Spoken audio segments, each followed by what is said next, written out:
참 신기하게도 이게 이 이야기가 고린도 교회 성도들에게만 해당되는 이야기가 아니라는 거예요. 지금 우리에게도 해당되는 말이라는 거죠. 왜 그런가 하면 시간과 장소는 달라졌죠. 하지만 예수님을 믿는 것도 똑같고 예수님이 다시 오시기를 기다리고 있는 현재 우리의 상태도 똑같아요. 본질이 같다는 겁니다. 본질이. 시간과 장소와 문화에 따라서 그 위에 있는 것들은 달라질 수 있지만 본질적으로는 예수 믿는 상태 그리고 예수님을 기다리는 상태가 같은 것이죠. 그래서 오늘 이야기하고 있는 이 고린도 교회 성도들의 상태가 곧 우리의 상태와 같다고 이야기할 수 있는 겁니다.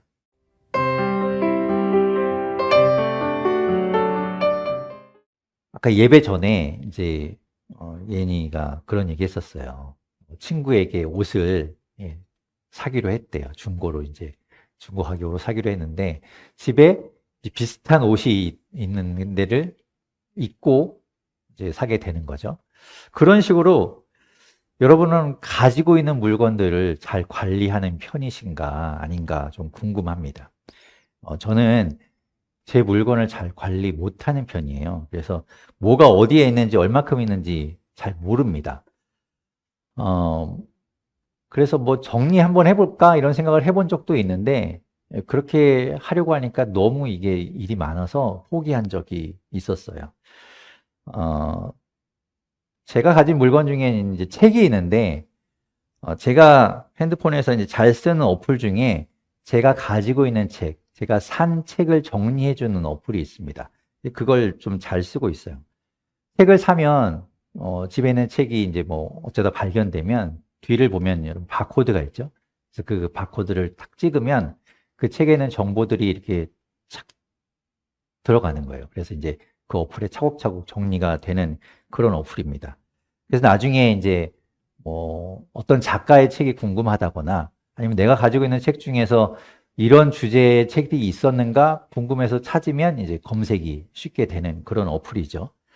그래서 그 책이 그 어플이 얼마나 편한지 몰라요. 뭐 책이 뭐 진짜 무지하게 많은 것은 아니지만 어딘가에 꽂혀 있는 책은 잘 안 보다 보니까 같은 책을 살 수도 있잖아요. 그런데 그 어플이 이제 그런 걸 막아주는 셈이죠. 그래서 얼마나 고마운 어플인가 새삼 느끼게 되었습니다. 그렇게 나의 것을 정리하는 것, 그리고 관리하는 것, 그것이 어쩌면 내 상황을 파악하는 데 있어서 첫 걸음이 아닌가라는 생각을 해보게 됩니다. 말씀드린 대로 이제 대림절이 시작이 되었어요. 어떤 분들은 대강절이라고도 합니다. 뭐 대림절은 임재를 기다린다라는 말이고 대강절은 내려오심을 기다린다 이런 말이기도 해요. 그러니까 뭐 같은 의미라고 보면 됩니다. 그 기간 동안에 우리는 예수님을 생각하고 묵상하게 되는데요. 이미 이 땅에 오셨던 예수님을 묵상하면서 다시 오실 예수님을 생각하고 기대하게 되죠. 예수님이 언제 다시 오실까 모릅니다. 몰라요. 그때는 알 수 없지만 우리가 그때를 기다리면서 우리의 상황을 좀 파악해 볼 필요가 있습니다. 그것은 의미 있는 일이기도 해요. 왜 그런가 하면 예수님께서도 그것을 이야기하신 적이 있거든요. 우리가 지난 주일에는 마태복음 25장 말씀을 이야기했었죠. 그러면서 말씀드렸던 것이 그 마태복음 25장은 24장부터 이어지는 종말에 대한 예수님의 말씀이라고 이야기했었어요. 25장에 들어가면 첫 번째로 예수님께서 하시는 말씀이 뭐냐면 열 처녀에 대한 비유의 말씀입니다. 그 이야기를 저희가 다루지는 않았지만 무슨 얘기인가 하면 이제 신부가 신랑을 기다립니다. 신랑을 왜 기다리는가? 신랑이 그 자기 동네에다가 이제 신혼집을 마련해 놓고 그걸 다 준비해 놓고 나서 신부를 데리러 오기를 기다리는 거죠, 신부가. 신랑이 언제 와서 날 데리고 갈까 이제 기다리는 그 시간이 이제 있습니다. 그래서 신랑이 와서 신부를 데리고 가면 진정한 결혼식의 완성이 되는 거예요. 그렇게 신랑을 기다리는 신부의 마음, 그 신랑을 맞이하는 일, 그 일은 너무 중요한 일이고 소홀히 할 수 없는 일이에요. 그래서 10명의 처녀가 등불을 가지고 신랑이 올 때 맞춰서 이제 신랑을 맞이하러 나가는 겁니다. 예상보다 신랑의 도착이 늦어지고 있어요. 밤이 깊어 가는데 점점 그 등불을 가지고 기다리고 있는데 등불의 기름은 떨어져 가고, 그러면서 이 등불이 언제 꺼질지 몰라서 조바심을 가지고 있는데도 불구하고 신랑은 점점 올 기미를 안 보이는 거예요. 그러다가 밤은 깊어져 가고 사람들은 지쳐가고 그러면서 잠이 듭니다. 기름이 이제 다 떨어져 가는 것이죠. 그런 가운데 누군가 신랑이 온다는 이야기를 합니다. 그래서 황급히 10명의 처녀들은 일어나서 신랑을 맞이할 준비를 하죠. 그런데 이제 기름이 다 떨어졌을 때 5명의 사람은 미리 그것을 대비해서 기름을 여분으로 준비하고 있었고 5명은 기름을 미처 준비하지 못했어요. 그래서 기름 가지고 있는 여인들에게 기름을 좀 나누어 달라고 했지만 그만큼 나누어 줄 여유는 되지 않았습니다. 예, 등불 가지고 나가면서 이렇게 무슨 우리가 흔히 말통에 기름을 가지고 준비하지는 않았을 거 아니에요? 그래서 여분이 작게 있었을 텐데 그것을 나누어 줄 정도는 아니었던 것이겠죠. 5명의 여인은 기름을 싸기 위해서 기름 장수에게 달려갑니다. 그들이 자리를 비운 사이에 신랑이 도착을 했고 그 신랑과 기름을 미리 준비한 여인 5은 신부의 집에 들어가서 혼인잔치를 마무리하게 됩니다. 그러면서 그 이야기의 끝에 예수님은 이렇게 말씀하셨어요. 마태복음 25장 13절에 보면 예수님께서 이렇게 말씀하십니다. 그러므로 깨어 있어라. 너희는 그날과 그 시각을 알지 못하기 때문이다. 라고 말씀하셨습니다. 이 땅에 다시 오실 예수님은 신부를 데리러 오는 신랑에게 비유할 수 있어요. 우리를 데리러 이 땅에 예수님께서 다시 오실 것입니다. 그렇다면 신랑을 맞이하기 위해서 기름을 얼마나 있는지, 이 기름을 파악하고 기름을 준비하고 있어야 되겠지요. 예수님이 다시 오실 때까지 지금 우리가 어떤 상황인지, 얼마큼 기름을 가지고 있는지, 얼마큼 기름을 더 가지고 있어야 하는지 이런 것들을 파악하지 않으면 주님이 다시 오실 때 우리는 어쩌면 주님을 맞이하지 못할지도 모른다는 겁니다. 그래서 깨어 있으라고 하는 거예요. 잠들면 안 된다고 하는 게 아니라 준비하고 있으라는 거죠. 사도 바울은 고린도 교회에 편지를 썼어요. 그것이 오늘 우리가 읽은 고린도 전서라는 이 책입니다. 편지이죠. 그런데 사실 고린도 교회의 성도들이 너무너무 보고 싶어서 떠나온 지 얼마 안 됐는데 그래도 금방 또 생각이 나서 막 가고 싶어서 궁금해서 편지를 썼다기보다는 고린도 교회에 여러 가지 문제들이 많이 있었거든요. 그래서 그 문제에 대해서 조금 더 알려줄 필요가 있었고 또 그 가운데는 답을 정해줄 필요가 있어서 사도 바울이 고린도 교회에 편지를 썼습니다. 지금 편지를 쓰는 바울의 마음은 그렇게 기쁘지만은 않을 거예요. 여러 가지 문제들이 있고 막 서로 싸우기도 하고 다툼이 있고 편이 갈리고 그런다는 이야기를 들으면서 기쁜 마음으로 막 즐겁게 뭐랄까요? 그냥 좀 생각 없이 막 그렇게 쓰지는 않았을 거잖아요. 그래서 좀 마음이 무거운 상태로 편지를 썼겠죠. 고린도 교회의 성도들이 바울이 갔을 때 가르쳐준 그 가르침대로 잘 생활하고 있었으면 모르는데 그렇지 않은 것 때문에 바울이 편지를 쓰면서 좋은 말 하기가 좀 쉽지 않은 상황이었을 것 같아요.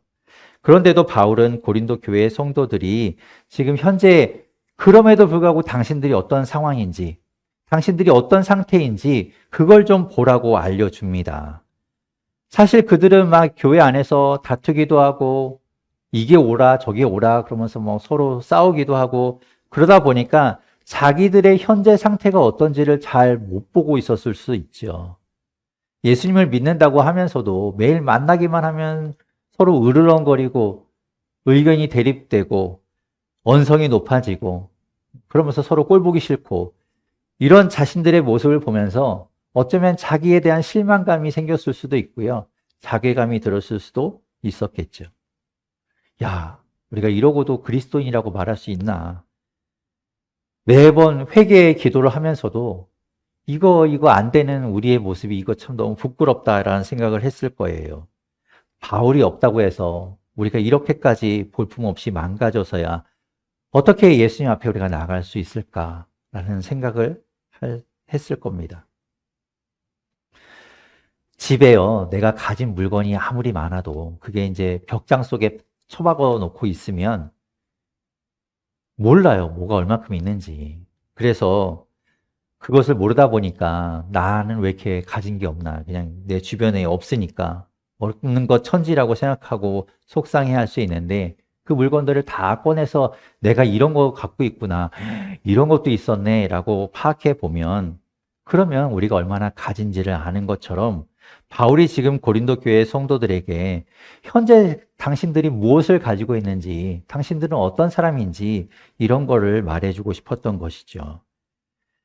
그런데 참 신기하게도 이게 이 이야기가 고린도 교회 성도들에게만 해당되는 이야기가 아니라는 거예요. 지금 우리에게도 해당되는 말이라는 거죠. 왜 그런가 하면 시간과 장소는 달라졌죠. 하지만 예수님을 믿는 것도 똑같고 예수님이 다시 오시기를 기다리고 있는 현재 우리의 상태도 똑같아요. 본질이 같다는 겁니다. 본질이. 시간과 장소와 문화에 따라서 그 위에 있는 것들은 달라질 수 있지만 본질적으로는 예수 믿는 상태 그리고 예수님을 기다리는 상태가 같은 것이죠. 그래서 오늘 이야기하고 있는 이 고린도 교회의 성도들의 상태가 곧 우리의 상태와 같다고 이야기할 수 있는 겁니다. 바울이 첫 번째로 그들에게 알려주는 상황은 무엇인가 하면 은혜에 대한 거예요. 은혜. 오늘 본문 3절과 4절인데요. 같이 한번 3절, 4절 읽어보겠습니다. 함께 읽겠습니다. 시작. 하나님 우리 아버지와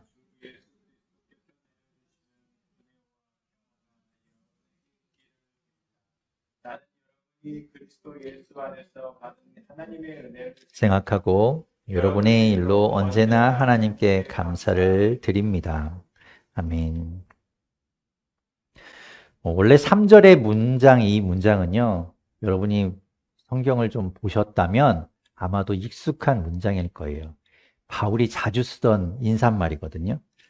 축복의 표현이면서도 그 안에 바울이 정말 이렇게 강조하고 있는 중요한 것 두 가지를 이야기하고 있어요. 그것이 은혜와 평강, 은혜와 평화입니다. 그것은 바울이 주는 게 아니에요. 이 얘기하고 있잖아요. 내가 주는 은혜와 평강을, 은혜와 평화를 너희들이 받기를 바란다. 이렇게 말하지 않아요. 누가 준다고 이야기하나요? 하나님과 예수님이 주는 거예요. 그것을 받으라고 이야기합니다. 그리고 그것이 여러분에게 있기를 바란다고 말하고 있어요. 은혜란 무엇인가? 은혜는 아주 쉽게 이야기하면 좋은 선물입니다. 좋은 선물. 친절, 호의 이런 말이에요.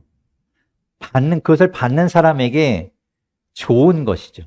그것을 주는 사람이 기꺼이 주는 거예요. 그게 은혜입니다. 그렇다면 여기서 말하는 은혜란 무엇인가? 예수님을 통해서 우리에게 주시는 구원, 그것이 은혜입니다. 하나님께서 우리에게 그 구원의 은혜를 주신다는 거예요. 우리가 무언가를 해서 그만큼의 대가를 치르고 그 구원을 받는 것은 아닌데도 불구하고 하나님이 우리에게 기꺼이 우리에게 꼭 필요한 구원을 그냥 선물로 주신다는 거죠. 또한 평화라는 건 옛날에 구약 시대부터 이스라엘 사람들이 제일 중요하게 생각했던 인사예요. 우리나라에서 중요한 인사는 뭐였어요? 안녕하냐는 것, 밥 먹었냐는 것. 이게 중요한 인사였잖아요. 밥 먹었냐, 뭐 이런 것. 그런데 이스라엘 사람들은 평화를 중요하게 생각했어요. 샬롬. 이게 이제 평안하기를 바란다. 이런 말입니다. 평화란 다투지 않는 상태를 말해요. 오늘 아침에 이제 교회 오기 전에 뉴스를 보니까 이스라엘과 하마스가 다시 전투를 벌이기 시작했다고 합니다. 그동안에 휴전 상태였잖아요. 전쟁이 없는 그 상태. 그게 평화예요. 다투지 않는 상태. 무엇보다도 하나님과 우리 사이에 평화가 있어야 되는 거죠. 하나님과 우리 사이에 다툼이 뭐 우리가 하나님과 다투겠어요? 하지만 하나님과 우리 사이에 이렇게 반목이 있고 서로 의견이 대립되고 이런 것이 아니라 우리 사이에 평화가 있어야 하는 거죠. 하나님이 우리에게 그 평화를 뺏어가는 것은 아닌데 우리가 하나님 말을 잘 안 듣잖아요. 우리 모습을 잘 돌아보면 우리가 하나님 말씀대로 안 살고 하나님 말씀대로 안 하고 그러면서 사실 우리가 문제를 일으키죠. 틈만 나면 기회만 있으면 하나님에게서 도망치려고 하잖아요. 그랬던 우리가 예수님 때문에 구원의 은혜를 받고 비로소 하나님과 화해할 수 있게 되는 거예요. 그래서 평화의 상태가 되는 것이죠. 예수님을 통한 구원의 은혜와 그 은혜로 갖게 된 하나님과의 평화가 너무 중요하기 때문에 바울은 편지마다 누구에게나 은혜와 평화가 있기를 바란다고 빌어주는 겁니다. 그 받은 은혜를 생각할 때 그 은혜를 주신 하나님께 감사할 수밖에 없는 거예요. 그 구원의 은혜는 부족하지 않아요. 나중에 알고 보니까 뭐야 구원이 안 되네. 한 7원이나 6원밖에 안 되네. 이런 얘기가 아니라 구원을 이루고도 남을 만큼 풍족하게 풍성하게 우리에게 구원의 은혜를 주십니다. 하나님의 은혜는 풍족한 거예요. 넘치게 주시는 거예요. 바울이 두 번째로 알려주는 우리의 상황은 무엇인가? 성령이에요. 성령. 우리에게 성령이 있다는 걸 알려줍니다. 오늘 본문 5절에서부터 7절인데요. 같이 한번 5절부터 7절까지 읽어보겠습니다. 시작. 여러분은 그리스도 안에서 모든 면에 풍족하게 되었습니다. 지식이 되었습니다. 그리스도에 관한 증언이 여러분 가운데서 튼튼하게 자리 잡았습니다. 그리하여 여러분은 어떠한 은사에도 부족한 것이 없으며 우리 주 예수 그리스도의 나타나심을 기다리고 있습니다. 아멘. 우리에게 있어서 예수 그리스도에 관한 것이 풍족하게 있대요. 여러분에게는 예수님에 대한 것이 풍족하게 있나요? 예수님에 대해서 알게 된 것, 예수님을 통해서 경험한 것이 우리 안에 풍성하다는 거예요. 사실 그것들은 우리가 연구하고 찾아내고 어디 가서 막 발굴에 대해서 그래서 갖게 되는 것이 아니에요. 주님이 우리에게 보여주시는 거죠. 주님이 우리에게 이야기해 주시는 거고 주님이 우리에게 경험할 수 있도록 허락해 주시는 거예요. 안 그러면 잘 몰라요. 그래서 그것을 어떻게 표현하는가 하면 계시라고 이야기합니다. 드러내 보여주는 거예요. 우리가 어떻게 예수님을 알까요? 자는데 꿈꾸면서 예수님을 본 적 있나요, 여러분? 그렇게 예수님 알기 쉽지 않아요. 갑자기 어느 날 환상을 보면서 예수님을 알게 되는 것, 물론 그럴 수도 있겠지만 그렇게 예수님을 알기는 어렵습니다. 우리에게는 성경이 있는데 그 성경을 통해서 우리는 예수님을 알게 돼요. 성경이 이미 다 보여주셨거든요. 물론 성경을 본다고 해서 우리가 예수님을 다 알 수는 없어요. 그래도 성경을 볼 때 그때 성령님께서 우리에게 역사하여 주셔서 우리가 예수님을 알 수 있게 하여 주는 거죠. 성령님이 아니고서는 우리가 보기는 보아도 알 수 없어요. 들어도 우리가 이해하기 어렵습니다. 성령님이 알게 하시는 거예요. 주님은 우리에게 인색한 분이 아닙니다. 나 잡아보라고 막 도망다니면서 그래서 우리가 막 힘들게 쫓아다녀야 겨우겨우 조금 보여주고 또 도망가고 이런 분이 아니에요. 우리가 구하기만 하면 알려주시는 분이고요. 우리가 보여달라고만 하면 보여주시고 경험할 수 있게 해주시는 분이 바로 주님이시죠. 그런데 왜 우리가 예수님을 잘 모르는 것 같을까요? 예수님이 없는 것처럼 느껴질까요? 안 찾아서 그래요. 안 찾아서. 우리에게 풍성하게 보여주신다는데 우리가 보려고 하지 않거든요. 알려고 하지 않아요. 이게 계속 잔소리 같지만 성경을 보려고 하지 않는데 어떻게 예수님을 알아요? 꿈으로 알기 어렵다니까요. 구하지 않아서 그런 겁니다. 여러분 예수님을 찾으십시오. 하나님을 좀 발견해 나가십시오. 예수님을 구하면 예수님께서 알려주실 거예요. 여러분, 예수님을 경험한 적이 없는 것 같아. 예수님이 살아있다고 하는데 도대체 살아있는 것 같지가 않아. 예수님을 구해보세요. 경험하게 해달라고 이야기해보세요. 여러분, 묻지도 따지지도 않고 결혼하는 것, 그러려면 뭐 신랑에 대해서 몰라도 되겠죠. 신랑 한 번도 안 보고 결혼하는 사람들도 있다잖아요. 하지만 그런 것이 아니라면 우리가 신랑에 대해서 알아야 하잖아요. 그 사람은 어떤 사람인가, 어떤 성격 갖고 있나, 이런 거 알아야 하잖아요. 그러니 여러분 구하십시오. 성령님이 풍족하게 알려주실 거예요. 그것을 바울은 오늘 본문에 보면 은사라고 표현했는데, 다른 번역 성경에 보면 그것을 영적인 축복, 주님이 주시는 은혜의 선물이라고 이야기해요. 우리가 구하기만 하면 우리에게 축복하여 주셔서 우리에게 주신다는 거죠. 부족하지 않게 풍족하게 주신다는 거예요. 여러분, 주님을 경험하기 원하시면 구하십시오. 주님이 경험하게 해주실 거예요. 우리가 그것들을 다 가질 수 있어요. 바울이 세 번째로 알려주는 우리의 상황은 무엇인가? 친교예요, 친교. 오늘 보면 8절, 9절인데요. 8절, 9절 같이 한번 읽어볼게요. 함께 읽겠습니다. 시작.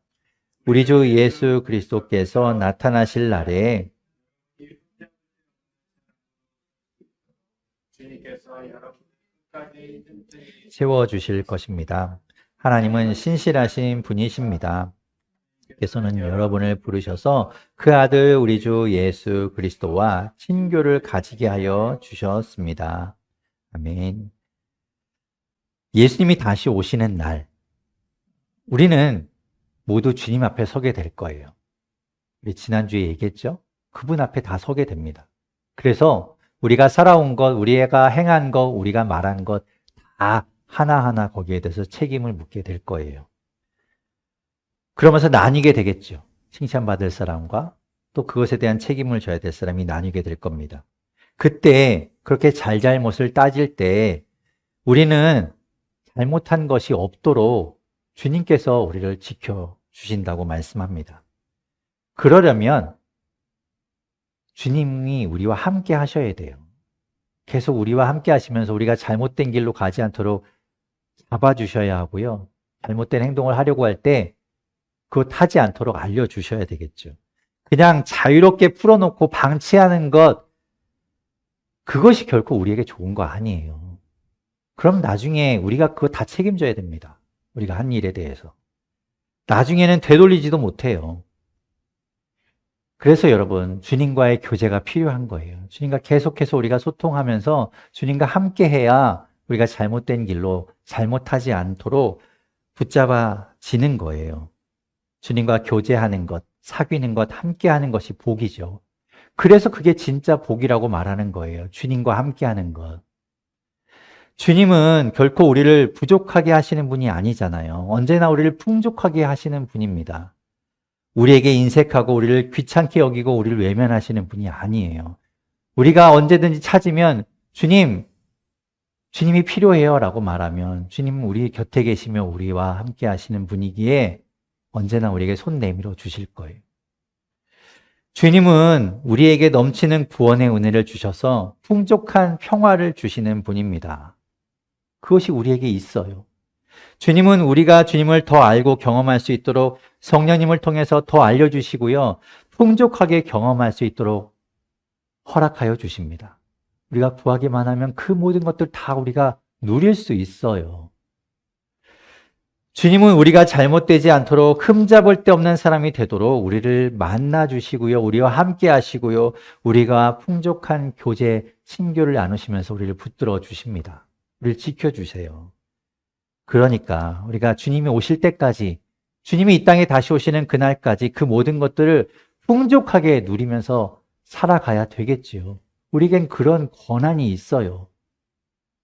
권리가 있다고요. 여러분, 부족하게 살지 마십시오. 은혜가 부족하게 살지 마시고요. 주님을 아는 것에 부족하지 마시고요. 그리고 주님과의 교제에 부족하지 마십시오. 언제나 풍성할 수 있기를 바랍니다. 언제나 풍족할 수 있기를 바랍니다. 주님 안에서 주님이 주신다고 하셨는데 그 주신다고 말씀하신 그 약속하신 것들을 풍족하게 누리면서 살아가는, 그렇게 주님이 오실 때까지 이 땅을 살아가는 저와 여러분 되기를 바랍니다.